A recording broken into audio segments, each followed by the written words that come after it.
Up last week, I say finished up, of answering the question that was asked from 1 Corinthians 7 on from verse 15 and then following about remaining in the state in which you called. We talked a whole lot about sexual immorality. We talked about, of course, fornication and adultery and on marriage. And I just kind of wanted, I got to thinking about that. I didn't want to just leave it like that.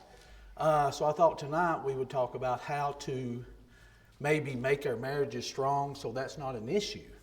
We talked a lot about our thinking, of how we think about things from society or whatever the case may be, where we get our instruction sometimes when it comes to marriage.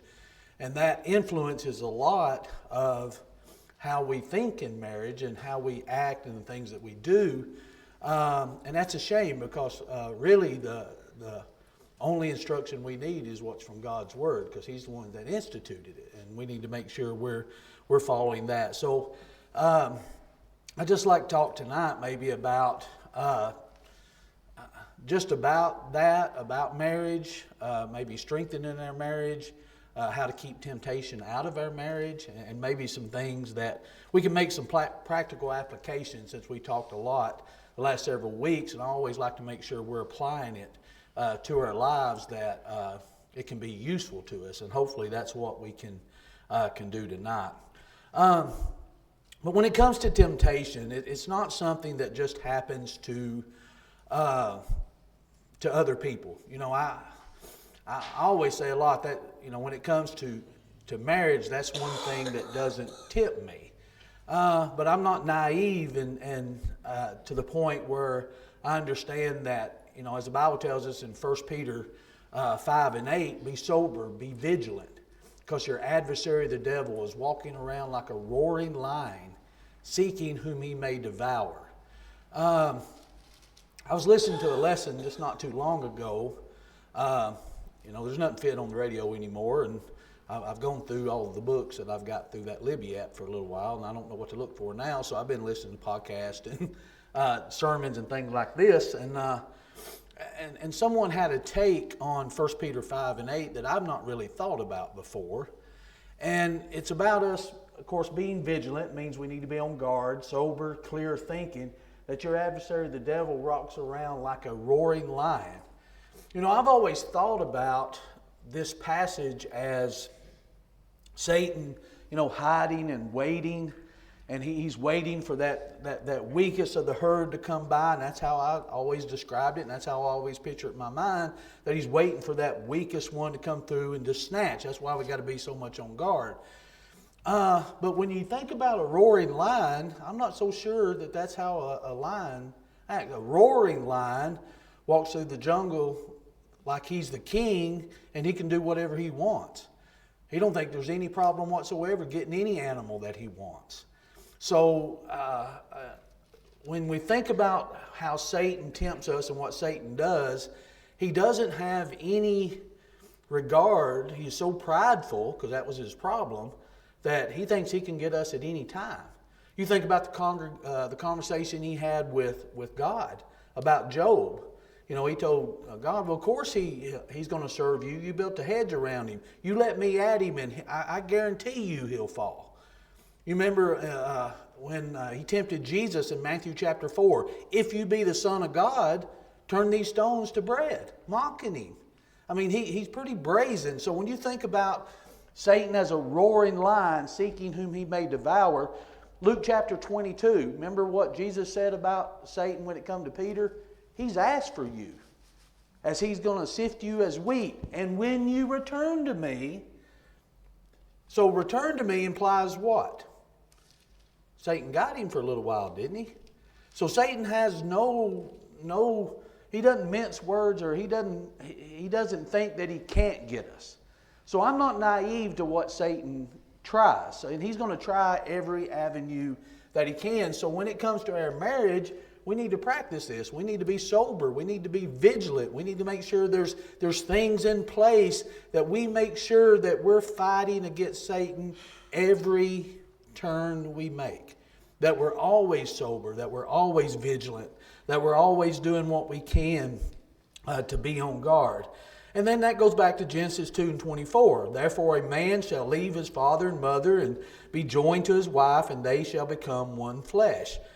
Marriage is not a human invention. It's God's creation. It's a covenant. It's something that God holds dear. So if God instituted it, God created it, God has a plan for how it's intended to be, with still knowing that Satan is out there to tempt, God is not going to leave it to chance. He's going to give us all the tools necessary that we can have a marriage that God wants us to have, that God commands us to have if we're married. He said, this is how you're supposed to be. And if we follow that, and that's where you come into trouble, is when we stop following God's word, we stop following God's plan. It's just like in the church. When we go against how God organized it, when we go against how God set it up and its structure, it's not going to be what He intended. It's not going to be as great as He could, and it could be just wrong. So we can't change from the pattern in which God sets. He tells us again, husbands and wives are one flesh, both spiritually, emotionally, physically.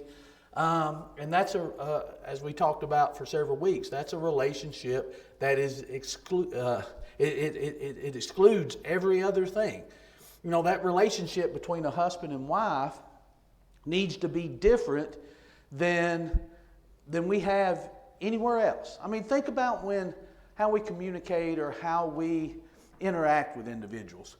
It can go from, we have all kinds of different interactions. If you pass somebody on the road in Jackson County, what's going to happen? You may get 2 fingers, you may get a wave, may get 1 finger. But what does that say? Can you communicate that way? What does that tell somebody? You can have a whole conversation with just this, can't you? Just like I used to say, Hannah and I used to have a whole conversation every morning before we went to work by going, And that's it. Knew exactly what we meant. That was a whole conversation. So we communicate in different ways, right? So we have that kind of communication. We communicate with co-workers and just acquaintances that we have around by, asking questions or getting factual information, whatever the case may be. And then, we have to where we have this interaction with our congregation. We have fellowships, we have retreats, we have all kinds of things that we fellowship. Why? So we can grow closer, so we can know all that we can about each other, right? So we have those relationships. We have friend relationships to where, you may be closer to this individual than you are to anybody else that's around. You may share things or experiences or whatever the case may be. And then you have that relationship with your spouse. And that relationship with the spouse should be a relationship to where, you have a kind of intimacy that you don't have anywhere else. And I'm not talking just physical. I mean, it's a relationship to where you should have the freedom to communicate that you can't communicate anywhere else, or you shouldn't communicate anywhere else. You shouldn't be sharing things with somebody else that you wouldn't share with your spouse. That's where some things kind of go awry. But you should have the freedom to do that. You should have the freedom to be able to express yourself and tell your spouse things that you wouldn't tell anybody else, that you can tell them and they won't do something to hurt you or say something to hurt you or they'll encourage you. They won't, you can trust them with your words. You can trust them with who you are. And that's how that marriage relationship is supposed to be. That's why it is so close. That's why nobody else, remember we've talked about that circle before. Nobody else gets in that circle. Just you, your spouse, and God. Nobody else is in that circle. And that's the relationship that you have to work at. That's the relationship that you have to do something and be sober and be vigilant at, as 1 Peter 5 and 8 says, not just to ward off Satan, but to make sure you're doing things so Satan can't get in. You don't have any chinks in that armor. You're putting on that whole armor of God that protects, us when it comes to our faith. Well, we're doing the same thing when it comes to our marriages. We do that so Satan can't get in that armor. that he don't find any chinks in it, because he's going to be brave, brazen enough that he thinks he can just come in and do anything he wants to do. And we have to make sure that we know that he can't. Don't let him fool you that he can. We know that he can't unless we let him. That's the key to it. When we let him, then he's going to have free reign. That's why you don't crack that door just a little bit. He won't take that. He's going to bust it wide open. So we got to make sure the door stays closed when it comes to that. So why, and I guess I thought about this question as I was thinking about this. What reason, there's never a reason. What excuse do people give for infidelity? I know what some individuals have told me before. Why do you think somebody does that? What do you think some reasons is for that? Oh, I've hit the third rail now, haven't I? Nobody's going to say anything. I've got some. You think about, I heard somebody tell me one time, well, that's just going to give my in this case it was her husband, a wake-up call. Give them a wake-up call. Well, they've been in a rut. Things has just kind of been going on. This kind of gives a wake-up call. Maybe they'll start paying more attention to me. Is that an excuse? Does that work? It's a terrible one. Huh? I said it's a terrible Oh, yeah, it's a terrible one. Any excuse would be a terrible one, because there's absolutely no reason. There's not one reason somebody could ever come and talk to me about as a minister. They say, here's the reason I did for it. And I would say, that's a good reason.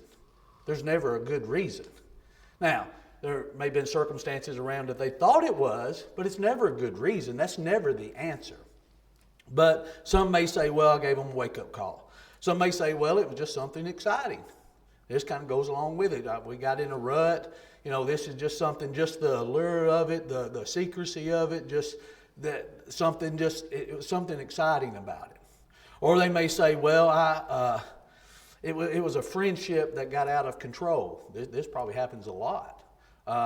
Got to talking to this person too much, or I made some old acquaintances that I had, or me and a coworker got too close. Whatever the case may be, they say, well, we got to a point I didn't expect. I actually had somebody say that not too long ago in a situation. They said, well, it's not like it happened just over time, like it was just a friendship that grew. Well, I don't see why either one would make a difference, but that's just some of the excuses that somebody might give.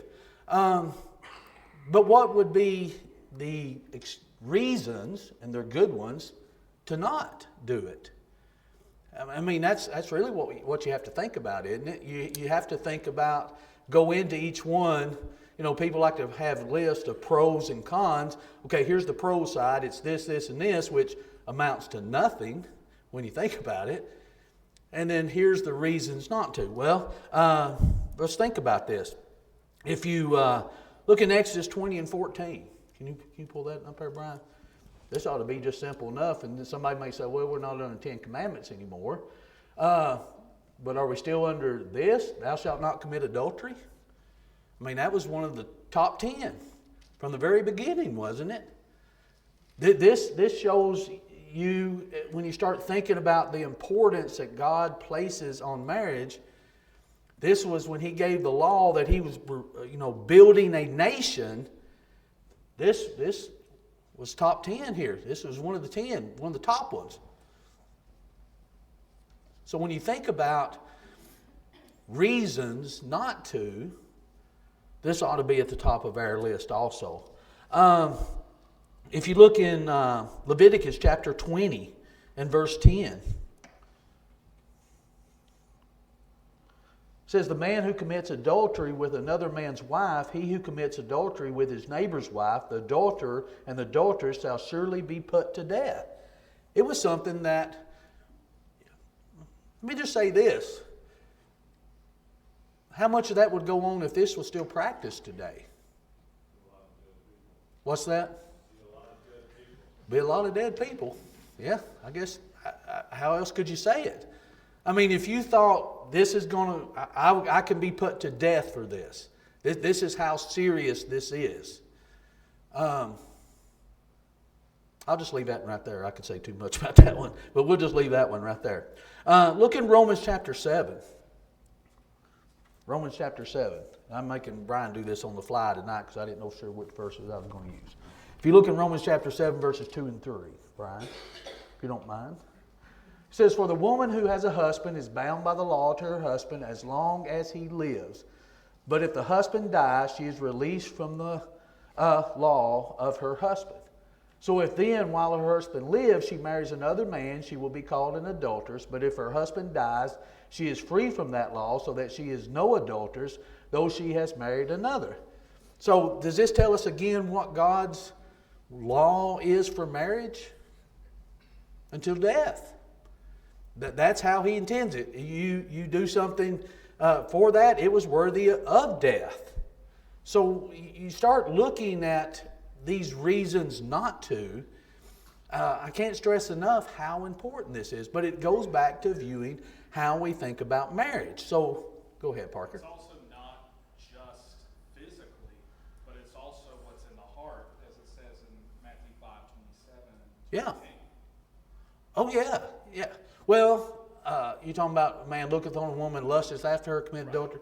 Yeah, we can have a lesson on that, and that may be another question we're going to do. It has to be the physical act, but there's problems with it being in the heart too, and knowing exactly what lusting after her in the heart is. It's not just, oh, that's an attractive person. It's actually that lust in which, as James describes, that we're tempted. And well, let's just go to that. James chapter 1. That's a good point, Parker. James chapter 1, begin at verse 14. It says, "But each one is tempted when he is drawn away by" what? "His own desires." This tells us a little something about temptation. Temptation is unique to each of us. It's unique in a way that what tempts you may not tempt me, and what tempts me may not tempt you. But in the context that we're talking about, how it starts, all of it starts is that when we're drawn away by our own desires and enticed, when it's not just a thought anymore, it starts being planned out within us to have an action. And then go on just a little farther, if you don't mind. It says, "Then when desire has conceived, it gives birth to sin. And sin, when it is full grown, brings forth death." So it starts out as this desire, my own temptation that I have, and it starts enticing me, and I start thinking about that. And then what happens? Then when it has conceived, it gives birth to sin. So what happens? When that desire becomes that action, that's when it becomes sin. And it's just like everything else that Jesus taught. And here's the thing. When it comes to adultery, when it comes to fornication, either fornication or when you're married and then adultery, when it comes to it, it's not about stopping before the act. It's about taking care of the thought so it don't lead to the act. Don't dwell on the thought. That's how you make a great marriage. That you're not thinking elsewhere. Your thought is not on your spouse, on that other person who you become one with. That realizing your body is not your own, their body is not their own, so you're taking care of that person, and you're making sure that you're preferring that person. As Ephesians says, for the husband, you love them just like Christ loved the church. When you're doing that, you don't have place for this. That's what you're concentrating on. But when you stop concentrating on that, this starts taking over. See, it's about this thought process. And it comes down to, I've got to continuously check my heart. I've got to check my heart till, actually this is one of the points, but it fits right here, so we're just going to go to it. I've got to check my heart and see, am I sharing more with an individual of the opposite sex than I should? That's a heart check there. Because if I am, there's some reason I'm not doing that with my spouse. I've quit thinking here and I've started thinking here. Somebody started showing me more attention.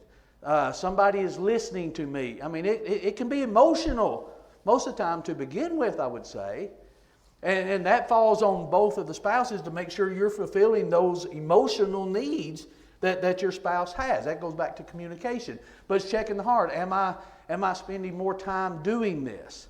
I have a question about the Leviticus and Exodus passage where what would be considered adultery when they had multiple wives? Was it just strictly if the woman already had a husband at that point when they had multiple wives? Well, any time it's adultery, it's with, then you're getting in what God tolerated through Moses, or he didn't when it come to certificates of divorce and things, or they had wives and then they had concubines and things of this nature.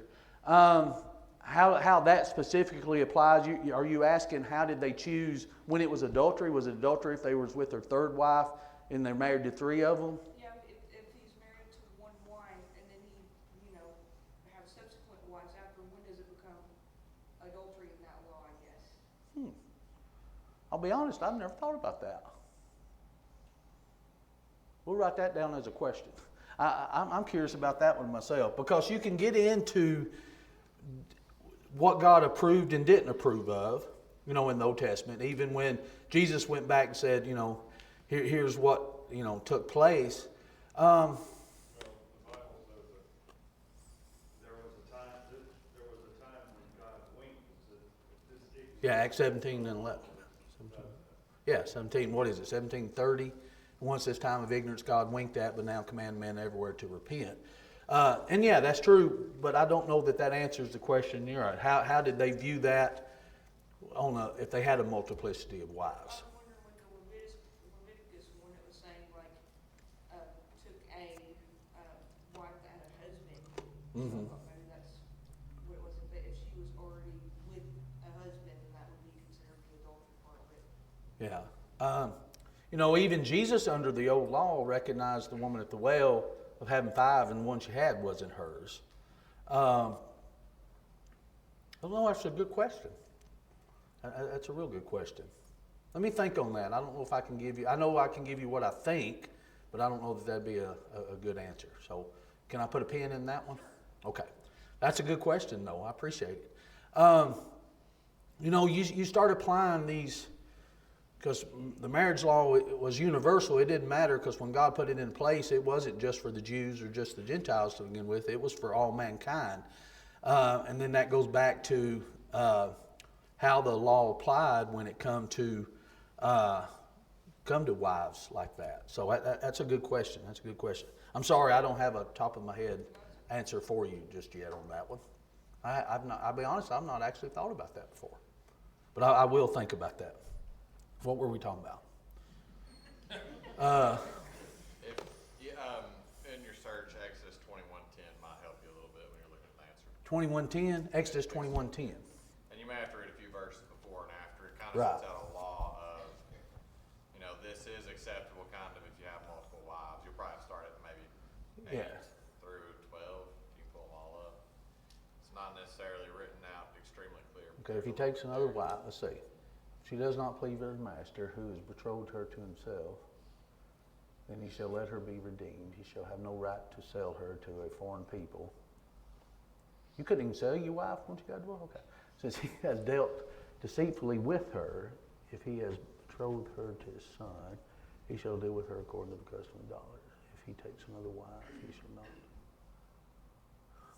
Verse 10 is basically saying, if you take another wife, you shall Yeah. not diminish the first wife that was given to you by marriage. And so it's pretty much saying, hey, here's the rule for if you're going to have two wives. This is how you're going to treat them. Yeah. And I guess it would go back to what, under kind of how they were doing with divorce, is when that on the Exodus would probably apply. If I had to just think about that a minute. If you combine that with the other verse looked at, it almost seems like adultery is if you're taking a married wife. Yeah. Yeah. So if you're taking a single wife, yeah, you may have multiples, but it's not necessarily, it is, but it's a little different. It is a little different. Yeah, I tell you, there's some things you can weed through when it comes into the Old Testament, when it comes to that, and I don't like to use that phrase, that God stomached, and even through Moses that he did. But as Jesus said, it wasn't so from the beginning. So there's some things I think to sort through when it comes to that to give a good, clear answer on that. Back to James. Yeah, is that where it was? Actually, go to Proverbs 4 and 3. Proverbs 4 and 3. Yeah. When I was my father's son, that's not what I wanted. What did I want? 4 and 23. I'm sorry. 4 and 23. Sorry. It says, keep your heart with all diligence, for out of it springs the issue of life. Issues of life. And that's true, isn't it? You want to know what a person truly is. If you want to know what they do, it comes from the heart. And it's what a person dwells on and thinks about. I'm going to be careful not generalize, because all I base it on is what I've witnessed or individuals that have come to me in counseling and said. But it doesn't ever seem to me that it ever just spontaneously happens. I think it happens over time, and then this spontaneously happens because of these other events that have took place to begin with. And that's what Jesus taught all the way through the Sermon on the Mount is making sure you're keeping your heart in check, your attitude, what your motives are, these types of things. You make sure that you are doing these things because I heard someone else say this too. I didn't think this, but I thought it was right. They was talking about marriage and saying, before you get married, it's about your feelings, because you feel something about someone, and then you do something. You marry them, and because you feel a certain way about them. And as you get into marriage, it reverses. It's the action that comes before the feelings. You start doing things so you can experience a feeling. You do certain things for your wife, or your wife does certain things for the husband, little things, whatever it may be. That way, it produces a feeling. That may be their love language. Saying good things, bringing flowers, doing the laundry. Whatever it may be. It's actions that you do to produce a feeling. And I've thought about that. I've been thinking about that for the last few days, and that's true. You do things because. I don't want to say because it's what you're supposed to do, because that's what you want to do. That's what you should do for your spouse. That's what you should want to do. That way, you're doing things that keeps these other thoughts from coming in. That way, And what if they do? I mean, what if communication breaks down and you're not communicating like you should, or you get in a rut, as some people say that they do, and one spouse is not feeling like their needs are being met physically or emotionally? Well, what's the plan then? Cut and run? Well, actually, people don't want to cut and run. They want to have fun and come back, I guess. That's never made any sense to me. But, what do you do then? You start working on those areas. You realize that. It takes work. It's not something that's easy to do. Is it 1 Peter? Let me think about this. I just thought of a verse. I don't even know if I've got it wrote down. 1 Peter 3. I think that's where it is. Where is it where it talks about, gives a whole list of how wives are with husbands? And is this it? 1 Peter 3. Wives likewise submit to your own husbands, that even some do not obey in word, that without the word, they want to keep on going down. Maybe about verse 7. Husbands likewise dwell with them with understanding. Yeah.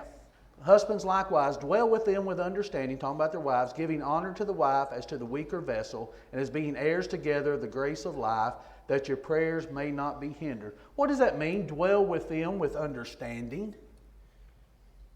Some version says with knowledge. The version I'm using says, live with your wives in an understanding way. In an understanding way, with knowledge. What do you think that means? Is Yeah, treat each other like you want to be treated. Is there some things that we need instruction to do, and is there some things that we just naturally know to do? I mean, really think about that when it comes to doing good things or caring in such a way. It's like when it tells the older women to teach the young women to do what? Love their husbands. How do you teach love? Can you teach that?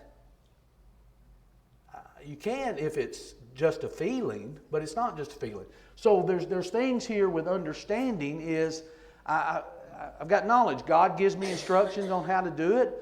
My wife can give me instructions on how to do it, can't she? I can give her instructions on how to dwell with me. You know, this is a shock, but I'm not the easiest person to live with. So, I mean, think about this though. Can I help with that? I absolutely can help with that.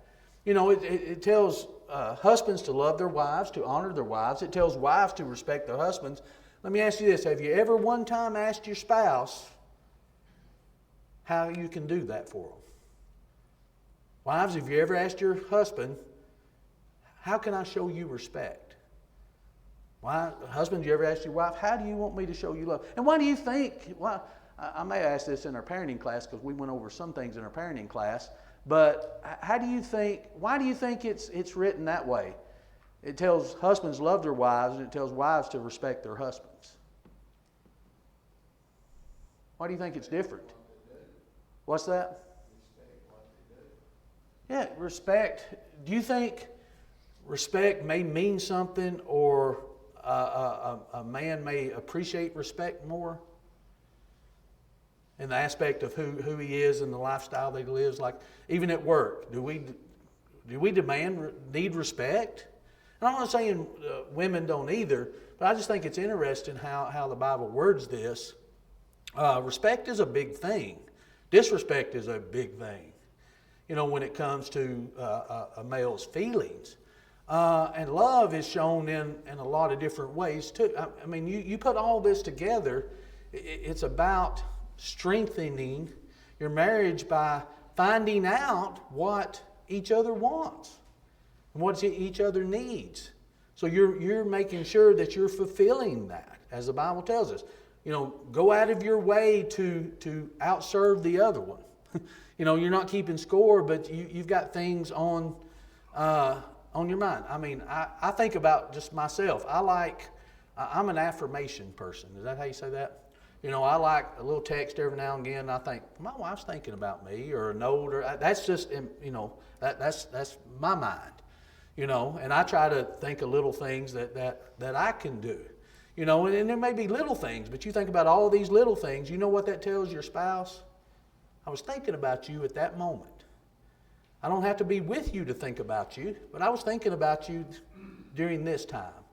Or this. I even heard, this has been several years ago, someone said, you know, if you ever find yourself in a situation that makes you uncomfortable, or somebody is talking to you of the opposite sex makes you uncomfortable, you know, and you're married, right then say something positive about your spouse.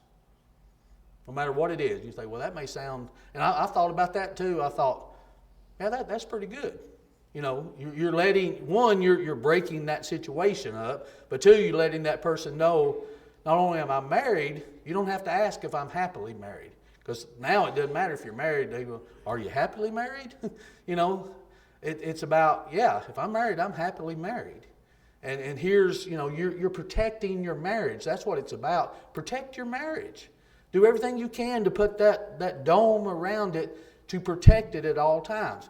Put boundaries, rules. Well, I say rules, you know, things that you think, you know, I've got rules as a minister that I've always put forth. I don't meet with any ladies in a room by myself. I don't, I make sure to have these, but there's things we should have as spouses too. Just so I know that Rory line is out there, and I'm going to do whatever I can to make sure he knows he can't give me. That I'm putting up all the barriers that I can. But if I'm just walking out there and thinking, I don't have to give this a second thought whatsoever, then what's going to happen?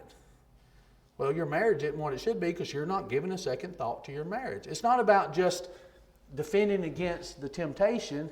It's about providing that and nurturing that foundation so there's not that temptation there.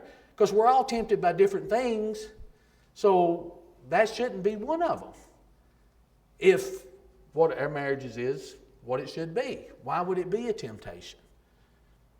So we need to test our heart. We need to make sure that we're not doing things that can kind of crack that door open, and just make sure that we're not. But again, how do we do that? Make sure that we're putting effort on everything that we're doing. Ecclesiastes 4:12. You may not think this applies, but I think it does. It says, though one may be overpowered by another, two can withstand him, and a 3/4 cord is not quickly broken. What is the whole essence he's talking about there? You make this cord, you make something that's so strong that something can't break it. And that's exactly what God does for marriage. And that's how it's tended. We're supposed to make it so strong that it can't be broken. But again, that takes work. We can't be like someone said, I told my wife I loved her when I married her. If I change my mind, I'll tell her one day. You know, it can't be that kind of attitude. It has to be where you're putting forth that effort, that you're showing that. God so loved the world, what? How do I know? How do we know God loves us? Because of what He does, right? I can trust Him. That's how we know our spouse, that my spouse knows that I love them. That's how I know that my spouse loves me, because it's what we do. It's not about a feeling. We're doing things now to create those feelings. You know, I just have to be honest. I get a smile on my face when I can't say every time, because sometimes it's Facebook Marketplace pictures I get of having to go get something in the woods somewhere, you know. So I can't say a smile every time I get a text when I see a name on there, but most of the time I do. I will say that. But I'll tell you this, most of the time I'll go get it, you know. I may drive 50 miles for something that costs $3, but, you know, you do it, right? Because it was a good deal, and that's what we needed at the time. And then sometimes put down there for the grandkids. That's a given. It don't matter what it is after that. All you got to do is put for the grandkids. We'll drive 50 miles to go get it. But you see the point I'm trying to make. And I'm not saying that I do, that my marriage is greater than anything else, or that I'm greater or anything like that. It's just about, you know, you got to think about things. You got to make sure that you're putting forth the effort. I don't feel like putting forth the effort all the time. Do you? Of course we don't. That goes back to that 50-50 rule. It can't be just 50-50, because you don't always feel the same every day. Some days it's harder than others. Sometimes you have a bad day, and the other one has to take up the slack. But that's what marriage is. It's about giving. You know, it's not giving and taking, it's giving. That's what it's about. And we've got to work hard on it. So I wanted to just kind of talk about this tonight, just to make sure that we're not just talking about the negatives of everything. There won't be the negative if we focus on the positive. You know, if we're teaching our kids how important it is, and then when marriage does occur, if it occurs, then it's going to be something special. It's going to be exactly what God intended it to be, how God organized it, just like the church is supposed to be. It's a beautiful thing if we do it the way the Creator meant for it to be. And that's what we have to do. That's when it comes to follow them by knowledge. So do all that you can. You know, you know, in our society, there's all kinds of questions that arise about marriage, divorce, and remarriage. And I think all that wouldn't be an issue if we just do the right kind of preaching and teaching on marriage, of what it's really like, what you really have to put forth, that it's, you know, it's work, it's doing it with knowledge, doing it with God's knowledge, not what somebody in society says, or some therapist says out here. You know, think about yourself, and it's all about you, and that's what it becomes now. It's no longer, as a Christian, it's not about us anyway. We give up that. We sacrifice ourselves daily, so it's not about us, ever about us. So when it comes to Christian marriages, especially, well, all marriages, because the marriage rule applies, it's not about us anymore. It's about that other person. You made a vow. You made a promise that I'm going to love you till death. And it's not about just the feelings. So I guess the easiest way to do it is show your spouse that you like them. Is there a difference? You know, it's like spouses tell you sometimes, God said I had to love you, doesn't mean I have to like you, and right now you need to walk away from me, you know. Show them that you like them, that you're friends, that you want to spend time with them, you know. That it's not just about, okay, we're just companions until death now, I guess. You know, it's about that you enjoy your time together, but work at that time and be the marriage that God wants you to be. Any final thoughts?